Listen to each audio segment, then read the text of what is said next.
sister, Patricia. Together we'll be talking about employment and how you navigate the road towards employment. She's going to be doing majority of the talk, but I just want to give a preamble. And that being said, we would like to showcase the video of one of our children that we've worked with. I mean, look at what Anthony is doing over there. It's simply amazing. You can't imagine what comes out in the life of our children if they are encouraged and if we put pathway for them to be able to walk the road of employment. At Patrick's, what we've done is once you get to a particular age, maximum 5 years in our center, we begin to look inwards. This child is not going the typical way of learning. How do we support his life skills? Sometimes we get them very, very late. So what we do is we still start from the rudimentary level and then we lift them up to the place where they can be employed.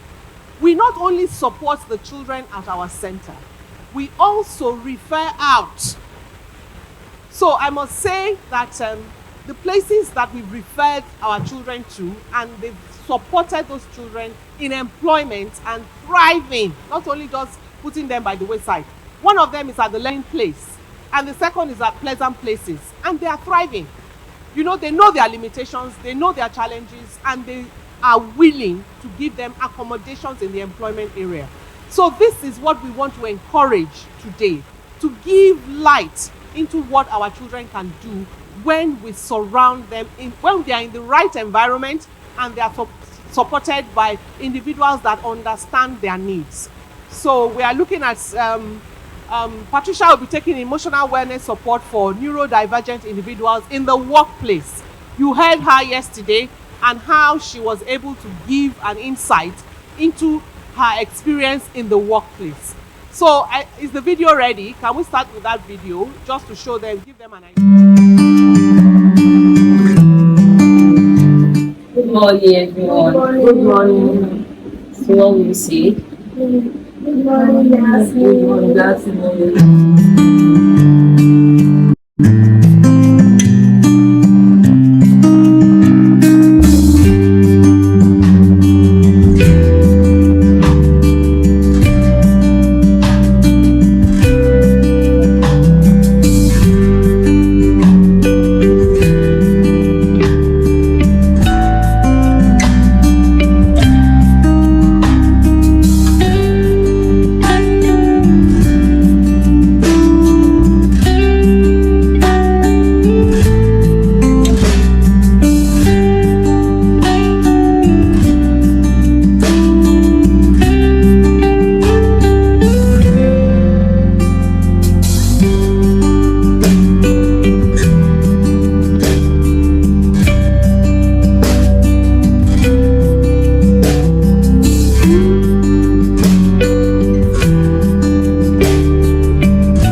At the center with the head.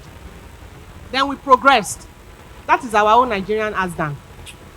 Ching ching. Yes, we progressed and we began to move from one stage to another. You can see that she went with a job coach. She didn't go on her own.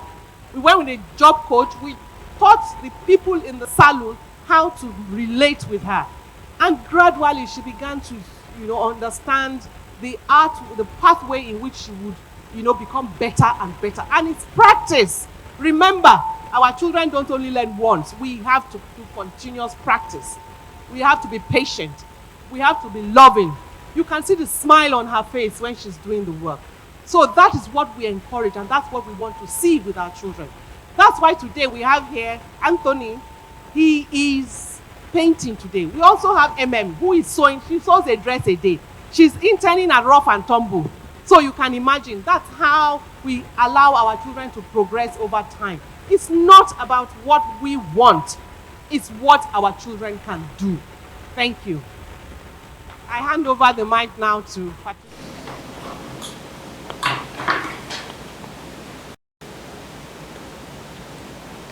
Very much for choosing this particular session. So I'll start with this. We're all here, most of us are looking at it from the angle of support for or interest in people who have autism, or perhaps you're a caregiver for someone who has autism or some other neurodivergent condition, or you're simply interested in knowing more about these kind of conditions so that you can raise awareness and you can make the world a more inclusive place. So for the business people, let me start off. There's nothing to lose.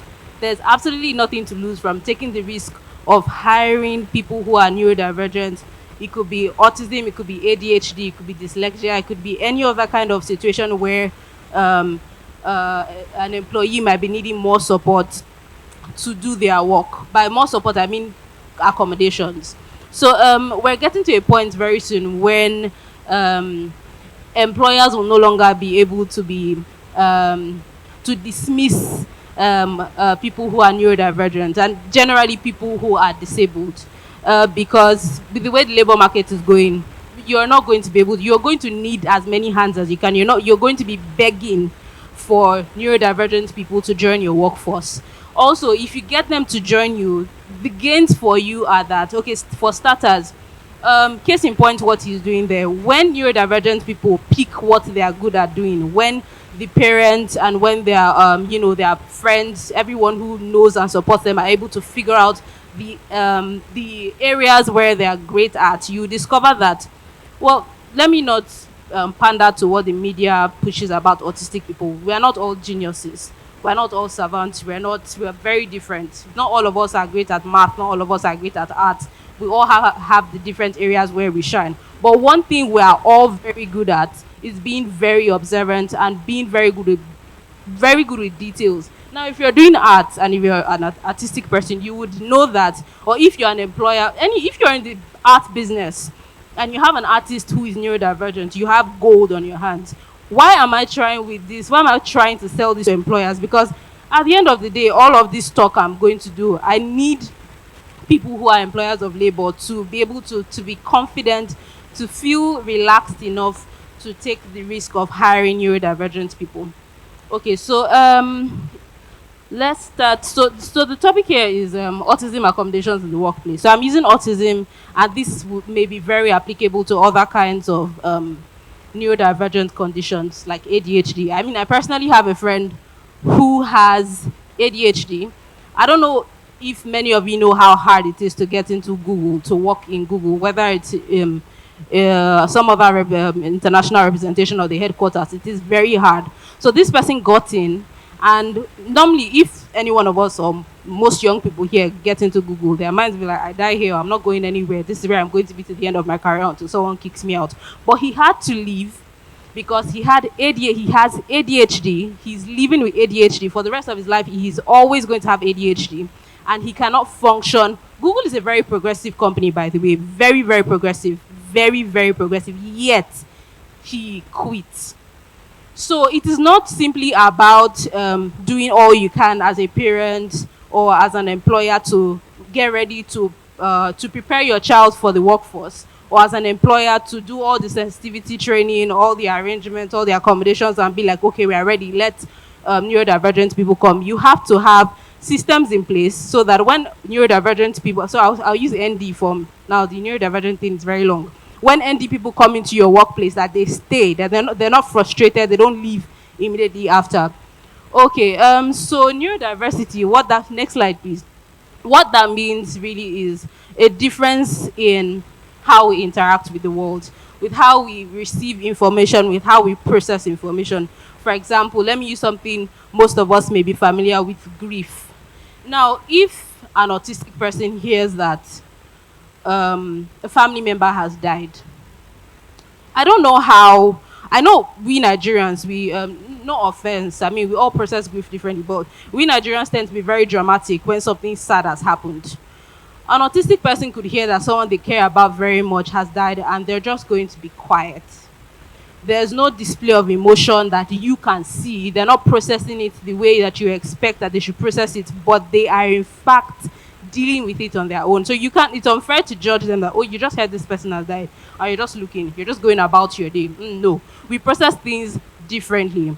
Also, we would go about communication in a different way, well, in different manners than neurotypical people would go. Our brain receives, everything is intense. Everything we experience is intense. If it's sound, if it's light, many things that many people would just, we just get information in a different way. We experience life in a different way than other people. And there are positives to it. There are many strengths to it that we can latch on to. There are also many drawbacks to it because we're still existing in a world where most people are not even aware about neurodivergent conditions or neurodiversity, to talk of being able to support and respect people who are neurodiverse. So autism is, yeah, I've already spoken about autism. Please, next slide. Next slide, please. Okay. I'm going to go over. Next slide. Next slide. Um, Next slide. Okay. So the slides that I just jumped are some terms, there are some terminologies that I don't want to waste too much time on. I'm hoping that everyone here is genuinely interested in learning more about autism so that if you're an employer of labor, I started off this conversation saying there is gold in hiring autistic people correctly and in keeping them hired. There is literally gold in having them on your team. If you are a parent and you have there are different levels of support that autistic people would need. There are also different. I mean, I could be in front of lights and I'm just squinting, and I could just back away, or I just manage. And some other autistic person could be surprised by lights and they have a brief meltdown or a very long meltdown. By that I mean they could start screaming, or something along that line of action. So we all, autism presents itself in different ways. Now, you as a parent, a caregiver, you understand the level, you understand the kind of support, you understand the strengths of your child. As a parent, you understand the strength of your child more than anyone else, because you've watched this child, you know where they can shine, and you know what triggers them. Now, um, me personally, I would say I'm on this stage. My parents do not know that I'm autistic. I've never opened my mouth before to tell them that I'm autistic. I have told my brother because he's about my age, he's more progressive.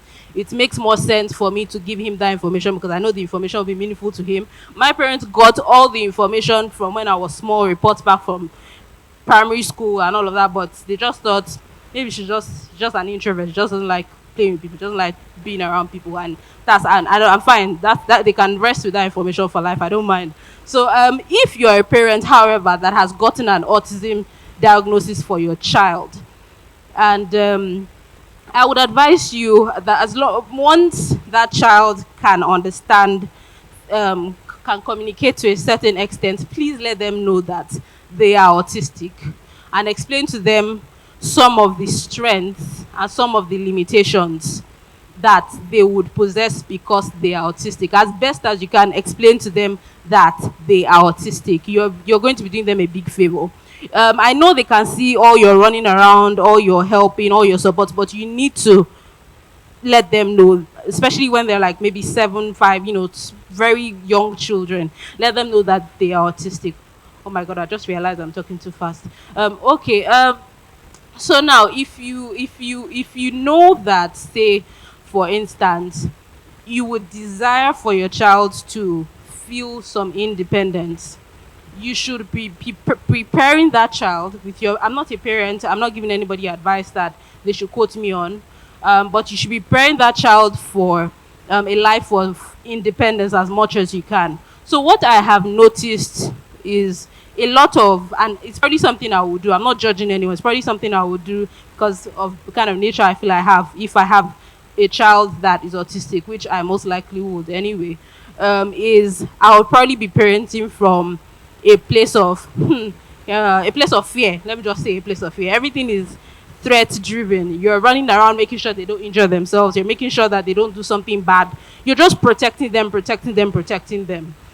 If you want to prepare a child for the workplace as a parent, one I won't call it a simple or basic way, but one easy way that you can go about that is you go about using autonomy supportive parenting. What that means is that you give the child some independence or the feeling of independence. You're going out to the supermarket, you be like, okay, where should we go to today? Should we go to Spa? Should we go to Adidas in the neighborhood? Should we go to ShopRite? Where would you like us to go to today? And try and eventually go with their choice.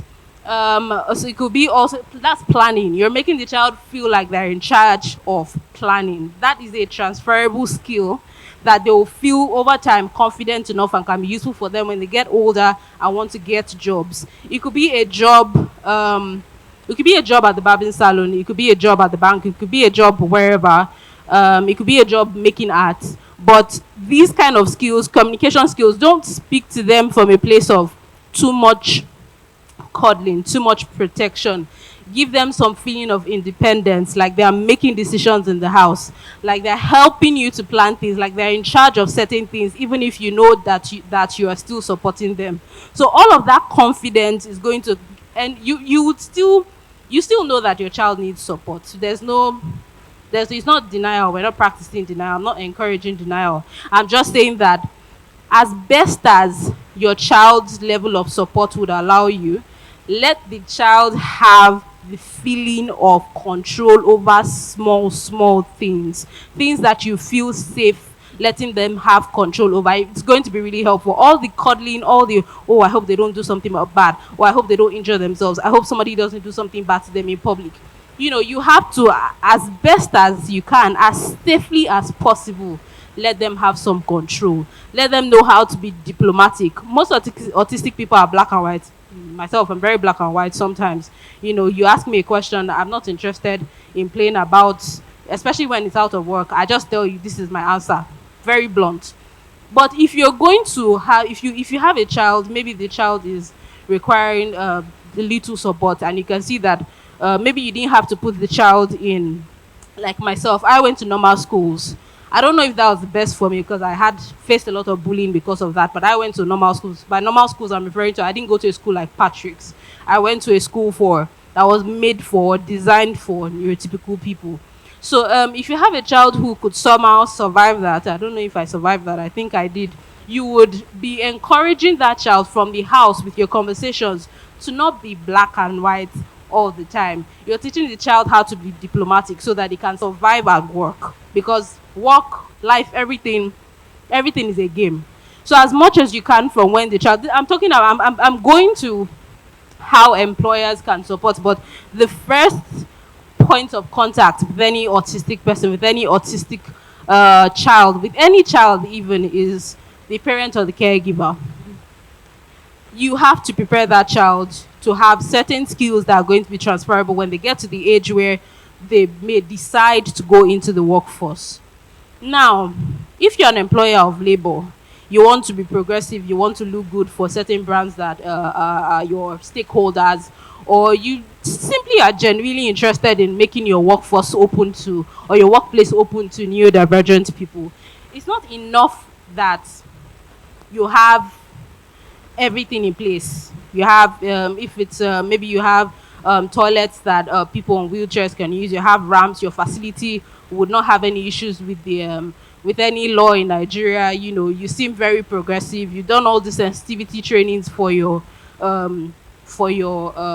employees. It's not enough.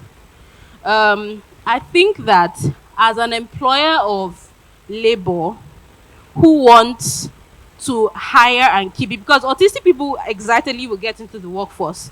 Many disabled people would get into the workforce excitedly, but they don't stay. Many people don't stay. Even uni, I almost dropped out after 100 level or 200 level because I kept on getting 2/30 in my maths test, and I was like, I'm not doing it again because that was engineering maths. I was like, I'm not doing. I'm just going home.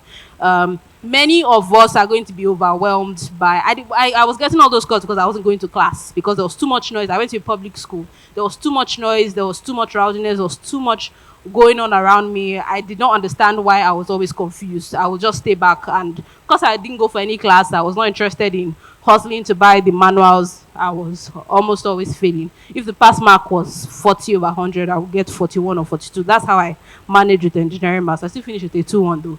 So if you have the intentions to hire a person who is autistic, please prepare your prepare their colleagues, because their colleagues are going to be their direct interfaces. You as the CEO, you as the executive management who is making that decision, your board members have said, okay, it's fine, we can take the risk. Let's start with maybe a junior professional. If your intention is to truly be progressive, these are some of the things that you can do. First of all, you have to do sensitivity trainings are important, but don't do them like a tick the box activity. Don't just invite one consultant who will just give one lecture and that's the end. Incorporate it into your corporate communications daily. Make your culture a culture of inclusivity. You're preparing your workplace to be friendly enough to be happy, to be a happy place for people who are neurodivergent. Case in point, first you need to be they need to be able to identify people who are autistic. So some of the please, can we go to the slide before this one? Some of the traits that autistic people present, and many times they carry with them to the workplace, is that they are very honest. I have someone who sits down beside me, I'm 100% sure is autistic. If you ask him a question, he's just going to tell you the answer. And sometimes it's very comedic because, most people will be diplomatic about certain things, but he will just tell you the answer. We when I am so when I work, I'm in HR. So when I'm upset, I do not leave the room. I probably just keep quiet. But many autistic people, depending on their level of support needed, when they're upset by maybe their sensitivities, or they're triggered by someone who is physically upsetting them, they want to leave the environment. They don't want to be around the environment because it's probably either that or they get violent. So yeah, I used to have a manager who used to complain that I don't used to look at her eyes, and I'm like, what am I looking for inside your eyes? What did I keep there? But I saw that it was something that was important for her. So I had to tell her that I'm really sorry. I promise I'm listening to you when I'm looking at you. I just don't feel comfortable looking at your eyes. She was like, oh, are you shy?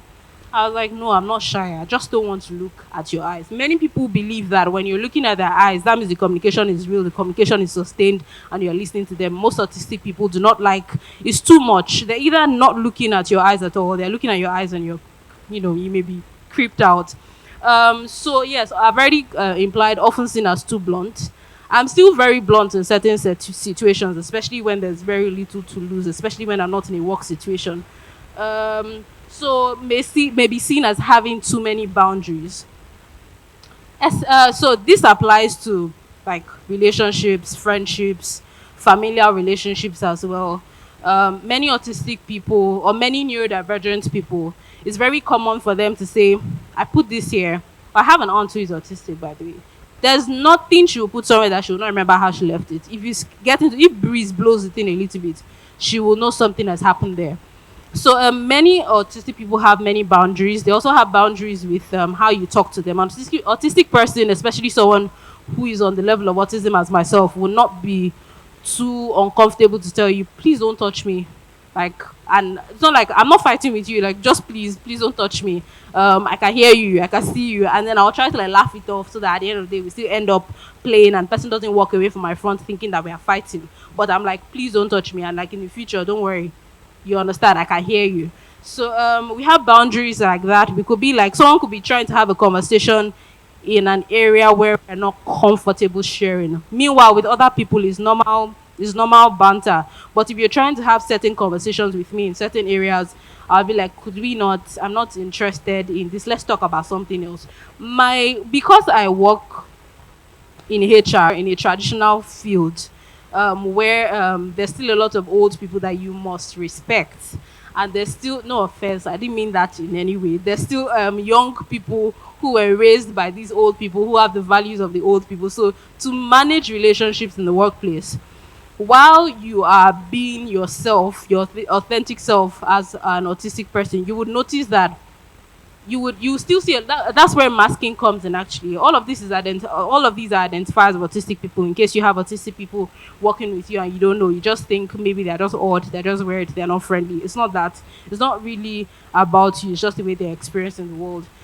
So yeah, small talk. I don't like small talk. If I'm doing small talk with you, I'm either excited. It's always a selfish angle for me. I'm either excited about what we're talking about, or I genuinely like you and I want to continue talking with you. I'm not going to do small talk with you unless I have an angle, unless I have something to gain from it.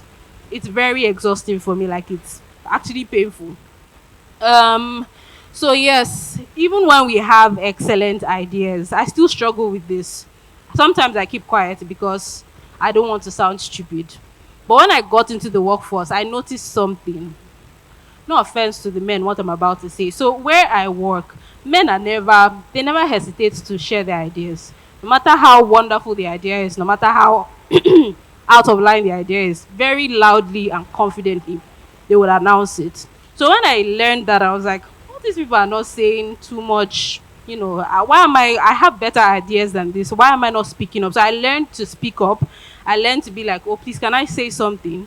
Sometimes I catch myself being a little bit aggressive, trying to make my point, and I try to like check it. Sometimes I'm able to successfully make my point without being aggressive, because sometimes you actually I have to be like, I'm here, I want to say something, please. So please, next slide. So yeah, we might have good ideas, but the thing is all jumbled up in our head. We're either maybe a bit too anxious to say it. You might have colleagues like that you'd be like, I mean, Corey, why do you said you mentioned this in our chat earlier? Why don't you talk about this in a meeting now? And they're like, I think it's not the way we're talking about it. Looking at it now, it's one kind.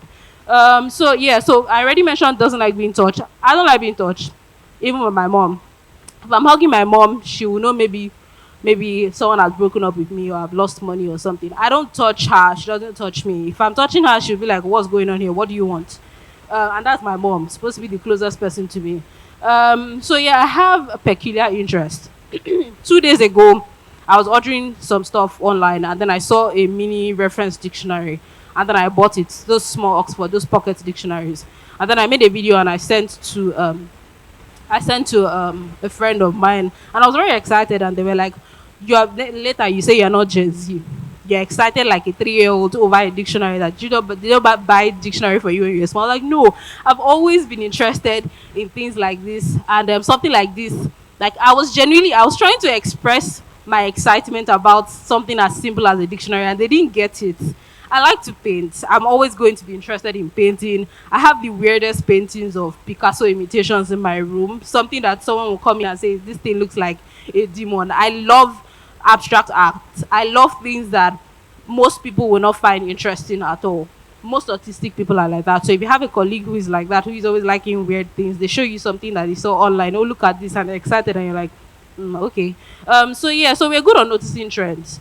We are good at picking on patterns. If you have an autistic or a neurodivergent person as your friend, you're probably having someone on your side who can smell BS from afar. When they tell you, I feel a certain way about this person, most of the time they're right. It's because most of us perform, especially if you mask, like I'm masking now, pretending to be comfortable talking in front of everyone. Most of us mask. So we know when somebody is acting. We always know when somebody, all those people that everybody seems to like in the office or in church or somewhere. We always know when that person is just full of, we just know. And it's something I've noticed that we're always right on that. So Yeah, so opinions can appear very black and white. So if you like them, you could advise them on how to be diplomatic a little bit, because that's the only way they can really progress in the workplace. They have problems with time management. If you're not very clear when you're giving instructions, even when you are clear giving instructions, we mess up time a lot. Maybe we don't hear alarms, maybe we forget to set alarms, etc. All of that. So if you're a manager of a person who is very good at their job, the quality of their job is very good compared to other people who do the same thing. But somehow they always miss deadlines, or they almost jeopardize your own submission of work, maybe as a manager or as a more senior person. The person might be autistic, the person might be neurodivergent, the person might have ADHD. Yeah, so needs to be given instructions very explicitly. So me personally, if you're giving me an instruction and you tell me you just ramble a bit, you talk, I'll be like, you're about to set me up. Could you please send me an email outlining very briefly that this is what you want me to submit at so and so time, and this is how you want me to do it? You might not get anything out of me that is solid. So you have to be very clear with your instructions. Um, yeah. Okay, so some reasonable work. You want to hire an autistic person, you want them to be happy, because for me, when I think of emotional wellness, I think of real genuine happiness. And for an autistic person, happiness, just as sadness can be very intense for us, happiness can be very intense for us. So if you can create an environment where we can be happy, you're doing us such, like, you're doing us a favor. Like, everything, life is just, is extra beautiful. So if an autistic person has decided to work in a place and put themselves forward to work in a place where they have to interact and see a lot of people every day, um, it's a very, it's a decision that they're probably making because they want to be financially independent. They want to try out what financial independence looks like because they want some control, or they want to derive the joy that you would get in solving problems for organizations or for individuals. Now, fully remote work or flexible work arrangements, like work from home, maybe hybrid, a hybrid situation, would be very nice to consider if you are preparing your workplace to hire, no matter how small or big your setup is. Whether you are the CEO of an oil and gas company, or you are the owner of a hair salon, or you're the owner of a tailoring shop, if you are preparing to hire an autistic person and you know that the person is autistic, whether they have disclosed directly, or someone has disclosed, or you just, you know the signs, or you can feel like, I want to get the best quality of work from this person I'm hiring. I need to be able to tell this person that, oh, Taiwo, or what, you know, whatever the person's name could be. It's fine if sometimes you do some of your work at home and then you bring the work for us to continue here. It's fine if sometimes you work on your own machine at home. Then you don't, like, basically you don't have to join us here every day. Now that kind of arrangement has to be discussed with other colleagues, so the other colleagues do not give them grief, especially if the other colleagues do not have that kind of arrangement. You have to discuss that arrangement with the other colleagues so that they can still work together and doesn't look like you're giving them any extra favors. I don't know how that will work with Nigerians, but there's nothing correct communication cannot do. So yeah, let people keep their cameras off during meetings. Most autistic people, when they first get into the workforce, maybe as graduate trainees, or they get in entry level, they're not yet at the level where they've seen that there's a game to play and they have to play it correctly. They just want to show up to work, you know, dress fine, go to work, do press computer, and then go home. There's no responsibility yet. There's no there's very little consequences for when they do their jobs wrong. There's very little praise or that goes to them yet at that level when they do their jobs right. So they might not understand certain things. Many young people would say, please, they would prefer if they don't have to turn on their videos during Microsoft Teams meetings or Google Meet. Maybe they want to go, or they could be like, please, could I turn on my video briefly so everyone could see my face, and then I turn it back off. If the situation permits, please let that be something that everybody in the organization encourages. Then, where possible, share agendas for meetings so that they can be prepared beforehand.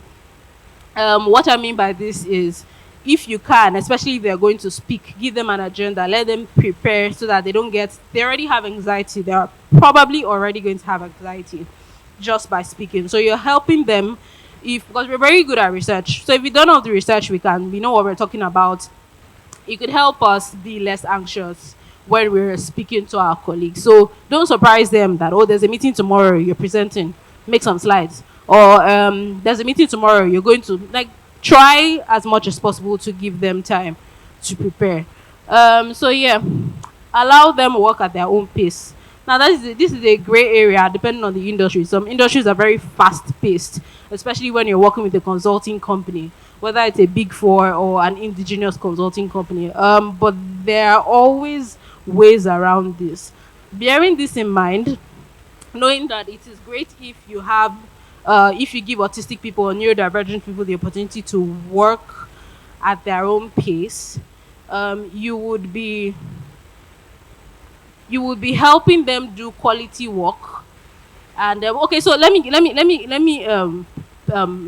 place like give an example. You know that let's say today is 1st of April. Today is the 1st of April, and there's work that you need to give to a client on the 12th.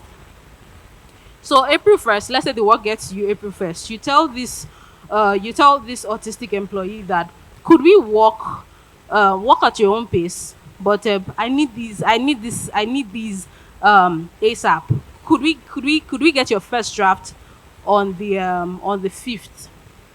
Basically, where the end point or the deadline is, but because you know how time management is with them and how deadlines are, you manage them so that you still get the best work out of them, but you're giving them some space to do intense work, faff a bit, do intense work, all of that, and you still get your money from them. By your money from them, I mean you're paying them salaries. Yeah, so there's also the autism awareness training. Now, autism awareness training, it could be useful, it could also be a very pointless activity, depending on the audience receiving the autism awareness training. If you bring in people to come to your organization and you tell them, maybe you bring in consultants, you're like, okay, please, I'd like you to talk to managers first. We're going to start hiring neurodivergent people. I would like you to train them on how to relate with them so that they have an enjoyable work experience. If you're talking to a crowd that is very set in their own current knowledge, there isn't so much that all those trainings can do, but it is good to do them. You might be, resetting someone's ideologies on certain things, but they're not the solution to anything, especially for people who are very some people are very stubborn. They don't want to unlearn things. It's not about they're not being malicious. It's just the way they are. They don't like change. They don't want to change anything they've always known. But you can still try. This is very good, especially for younger people. It's very easier. It's much more easier for them to change what they've always believed about people. Then break tasks into smaller chunks. Don't overwhelm autistic people, and then provide access to quiet areas. In my workplace, we have a place we call a nap room. So I go there when I've been talking for too long, doing work, of course, not chatting or gisting. Or I have been working for too long. I've been hearing people for too long. Um, I try to control what I hear when I'm at work. I either listen to music, so I know that it's just the music I'm looking at, or I just block my ears. But when I cannot do that, I need to be away for some time to relax, to recover from all of the stimuli that I've been getting from left and right. And I just go there, stay there for maybe 15 minutes, 20 minutes. I come back and continue. Next slide, please. Okay, so this is a quote by Paul Collins. It says, "Artists are the ultimate square pegs. And the problem with pounding a square peg into a round hole is not that the hammering is hard work, it is that you're destroying the peg." If you're going to hire an autistic person, please prepare everyone to receive the autistic person so that they don't get excited for a few weeks and then they are dropping a resignation letter because they're uncomfortable or they feel like they're not being supported or they feel like they're not doing enough work, or they're not accepted or received the way they are by their colleagues. So try not to change them. Instead, adjust your workplace to accommodate them and accommodate what you know the situation that allowed the situations that would allow them to work optimally. So thank you very much everyone for listening. I hope that if you're an employer of labor, you would look into hiring neurodivergent people after this meeting. Thank you. Thank you, Patricia. Just hold on. Is Ms. Akande coming up to add anything? For question and answer, questions from the room? Okay, I have a question. Now I see you with vibrancy. I'm asking myself, are you truly a person with autism? I already told you I'm performing. Yeah, I find it difficult to believe. I mean, Yeah. how did your parents develop you to this extent that it's hardly showing? That's number one. Number two, for a child with autism who does not have speech and is severe and wants to train, how easy would that journey be for the person to train and for the colleagues? How do you match up?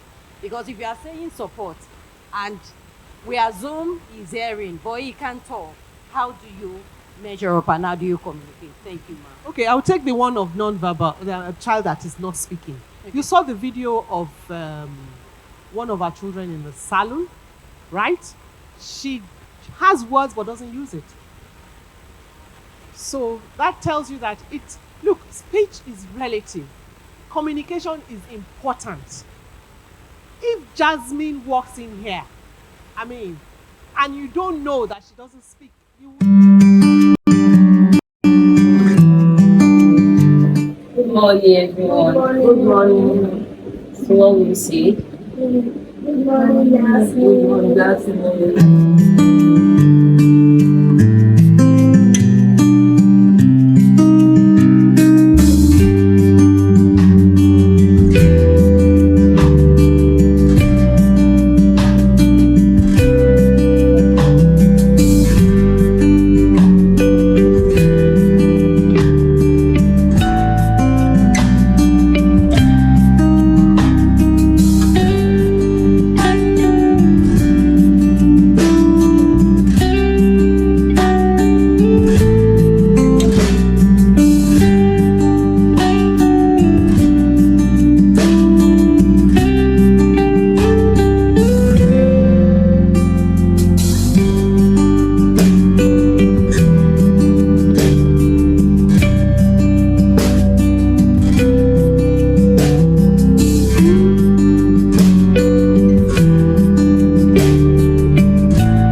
Mentally and physically tired.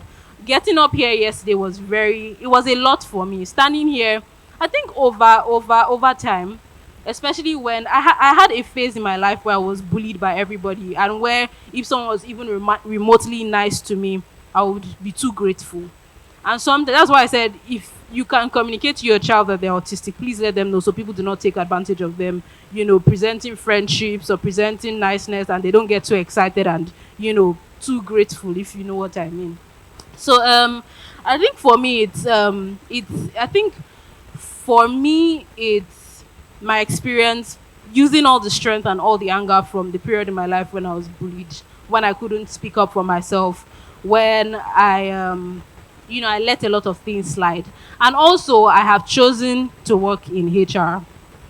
When you work in HR, even if you are a neurotypical, there are some things, there's a lot of performing that is going on because you're working for the employees, you're also working for executive management. If you want to keep your job, if you want to be productive, if you want to give excellent results, you cannot, there needs to be a balance in your behavior. So what's the simple answer to your question now? Autism presents itself in many different ways. And I'm able to stand here because I have allowed myself to believe certain things about human beings, especially in recent times. And I've realized that there isn't really too much to be scared of because all of us sitting down here were scared. I used to be very scared to speak in front of people. I would literally forget what I'm about to say. But I got older, I watch a lot of movies, I sometimes read books, and I realized that everybody is scared. And when I keep that in the back of my head, I'm like, all of us were scared. Some people are just better at hiding it than other people. So it helps a lot to speak to people. And I know that I'm doing some work in the background. I'm not an extrovert. I'm never going to be an extrovert.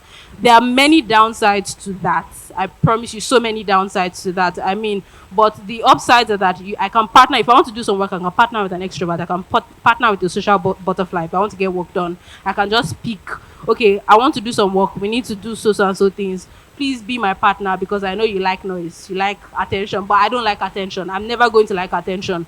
So when I know my weaknesses, I can make up for all of that. But all of this is performing. And when I get home today, I don't know when I'm going to wake up when I sleep because I'm going to be very tired. Thank you very much. Thank you. Are there questions online? Do we have any person online who wants to drop any question for us? No question online. Thank you very much. In the house, thank you. There are no questions. Thank you too. Patricia, well done. Please celebrate her. Celebrate her, celebrate her, celebrate her. Thank you. You are a strong woman and we are proud of you. Put your hands together one more time for her.